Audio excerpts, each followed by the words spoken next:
అంటే జనరల్‌గా చూస్తే కనుక మహిళల్లో ఈ నెలసరి సమయం అనేది ఈ సైకిల్ కొంచెం కొంతమందికి కొంత సమయం అంటే ఒక 6 మంత్స్, ఒక 8 మంత్స్ ఇర్రెగ్యులర్‌గా ఉండి ఆ తర్వాత మళ్ళీ రెగ్యులర్‌గా అయిపోతూ ఉంటారు.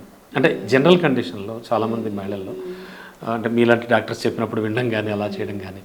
సో, ఇలాంటి వాళ్ళని ఎట్లా ట్రీట్ చేస్తారు? అంటే ఇప్పుడు నార్మల్ ఇందాక మనం అనుకున్నాం కదా, నార్మల్ సైకిల్ రావడానికి ఒక కాంప్లెక్స్ మెకానిజం ఉంటుంది. సింపుల్ కాదు. హైపోథలామో పిట్యూటరీ ఓవేరియన్ యాక్సిస్ అని, అంటే మన బ్రెయిన్ నుండి సిగ్నల్ సరిగ్గా వచ్చి, ఇంకా థైరాయిడ్ సరిగ్గా పనిచేసి, ఓవరీస్ హార్మోన్ సరిగ్గా వచ్చి, యూట్రస్ ప్రాపర్గా రెస్పాండ్ అవుతే అప్పుడు సైకిల్ సరిగ్గా వస్తుంది అనమాట. ఇప్పుడు మీరు ఇందాక 6-7 మంత్స్ సరిగ్గా రావట్లేదు అంటే ఏమైనా స్ట్రెస్ ఉందా వాళ్ళ అంటే సడన్ లైఫ్ స్టైల్ దగ్గరికి వస్తారు మళ్ళీ.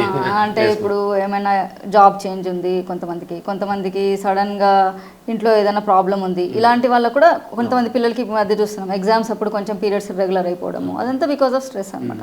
అది టెంపరీ కాబట్టి మళ్ళీ నార్మల్గా అయిపోతుంది. మ్యామ్, మీరు చెప్పినట్టు ఒక 20 years బ్యాక్ చూస్తే కనుక ఈ యంగ్ గర్ల్స్, ఉమెన్స్ అప్పుడప్పుడే కెరీర్ స్టార్ట్ చేస్తున్న వాళ్ళు, సో వీళ్ళకి అంటే పీరియడ్ స్టార్ట్ అయినటువంటి ఆడపిల్లలు, ముఖ్యంగా చదువుకునే పిల్లలు, గతంలో చూస్తే అప్పటికి ఇప్పటికి సమస్యలు ఏమైనా తగ్గాయా, పెరిగాయా, ఎట్లా ఉంటాయి? అంటే ఇర్రెగ్యులర్ సైకిల్స్ అనేవి పెరిగాయి మామూలుగా బికాస్ ఆఫ్ ద పీసీఓనే. యూజువల్గా ఆ ఏజ్ గ్రూప్లో మనం చూసేది పీసీఓ చేంజెస్, కొంచెం స్ట్రెస్, ఇలాంటివన్నీ మేబీ ఈ రీజన్స్ వల్ల. ఇంతకుముందు ఎంత స్ట్రెస్ఫుల్ అట్మాస్ఫియర్లో లేము కాబట్టి అంత చూసేవాళ్ళం కాదు.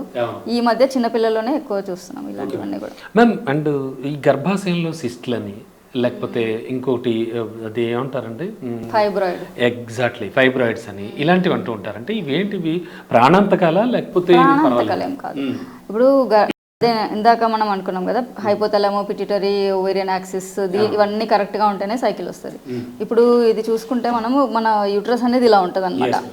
సో ఇక్కడ ఫైబ్రాయిడ్స్ అనేవి ఇక్కడ నుండి వస్తాయి యూట్రస్లో, ఏ ఏరియా నుండైనా.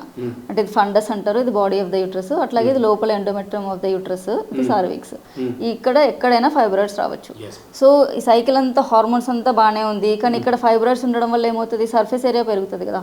సో ఈ ఫైబ్రాయిడ్స్ వల్ల కొంచెం హెవీ బ్లీడింగ్ రావచ్చు. అది కూడా మళ్ళీ లొకేషన్ పైన డిపెండ్ అయి ఉంటుంది. ఒకవేళ ఫైబ్రాయిడ్స్ పైన ఉన్నాయి, చిన్నగా ఉన్నాయి అంటే అదేం ప్రాబ్లం లేదు. కానీ ఇంటర్నల్గా వచ్చి సైజ్ ఎక్కువ ఉంటే కొంచెం పీరియడ్స్ అప్పుడు పెయిన్ ఉండడము, హెవీ బ్లీడింగ్ ఉండడం అవుతుంది. సో దీనికి ట్రీట్మెంట్ అంటే మళ్ళీ again depends on the age of the patient, ఎంత సివియర్గా ఉన్నాయి సిమ్టమ్స్ అని. ఇది యూజువల్లీ ప్రాణాంతకం అయితే కాదు. ఫైబ్రాయిడ్స్ చాలా చిన్న, అంటే అంత మరీ పెద్ద ఫైబ్రాయిడ్స్ చాలా ప్రాబ్లమాటిక్గా ఉందంటే తీసేయాల్సి వస్తుంది.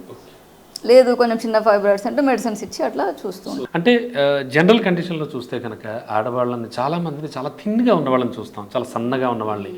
మీరు ఊబకాయం ఒక ప్రధాన సమస్య అన్నారు ఆడవాళ్ళలో, గైనిక్ ప్రాబ్లమ్స్ రావడానికి.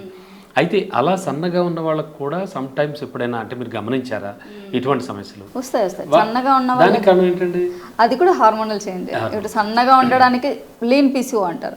ఇప్పుడు ఒబీస్ పీసీఓ అంటే ఏంటి, ఓకే వెయిట్ తగ్గాలి, దానికి హార్మోన్స్ వేరే టాబ్లెట్స్ ఉంటాయి. అది లీన్ పీసీఓ అంటే ఏంటి, సన్నగా ఉంటారు.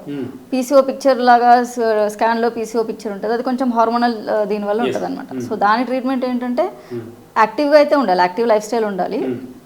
మళ్ళీ అదర్ హార్మోన్స్ వీళ్ళకి ఎట్లా ఉంటుందో అట్లాగే ఉంటుంది, ఒబేస్ వాళ్ళకి ఎలా ఉంటుందో సేమ్ అదే హార్మోన్స్. కాకపోతే కొంచెం ఇంకా అంటే సెడెంటరీ లైఫ్ స్టైల్ కాకుండా కొంచెం యాక్టివ్ లైఫ్ స్టైల్ ఉండాలి.